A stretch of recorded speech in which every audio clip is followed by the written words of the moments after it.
Welcome back, 8:17 now. It is very rare that a person is able to say they have died and come back to life.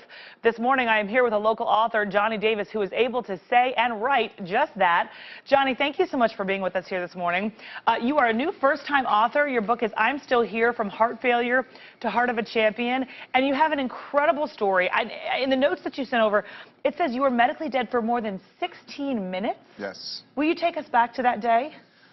Well, on Christmas Eve 2012, I actually suffered sudden cardiac arrest, in which I really don't remember anything about it. The only reason I'm able to share the story with you is because it was told to me 1,000 times by my wife. But I went into sudden cardiac arrest, and my wife thought she said I reached over and shook her, and she thought I was having a bad dream. And so she called my name, Johnny, Johnny, Johnny, and I didn't respond. And so she turned on the lights and saw that my eyes were rolling in the back of my head. And she immediately called 911, and they told her what to do as far as administering CPR and such.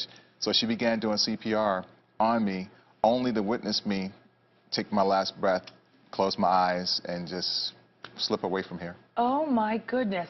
They were obviously able to revive you as you sit before us here today, but do you remember any of that time when you were, I mean, I don't know what the medical definition is, I guess, of that, but I mean, they do say, right, you were literally medically dead. Yes. Do you remember anything from during that time? Well, I don't remember anything about the sudden cardiac arrest itself. But as far as my experience on the other side, because everyone wants to know, right, what's on the other side? What happened during those 16 minutes, exactly? Well, for me, this is where my experience is a little different than most.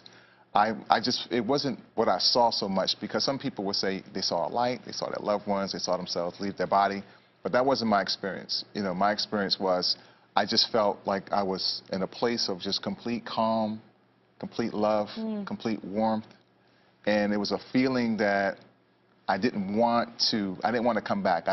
Wherever I was, I did not want to return. And then I heard a voice that told me that I had to. It wasn't my time yet, and I came back. And here you are, and you wrote to tell the tale, right? You lived to tell the tale and write about it. You're a first-time author. You said you didn't even have a writing background. How did it come to be that you wrote your book? Well, you know, when I was first diagnosed with heart failure back 11 years ago, I decided that I needed to write this because it was more therapeutic for me than anything else. And I knew that there were so many other people that would probably be going through the same thing and that were going through the same thing. And I needed them to know that heart disease doesn't have to be a death sentence. It's not a death sentence. It's all in how you perceive it to be, and life can be whatever you make it. And so once you confront your fears and once you confront it, it's okay. You know, life goes on.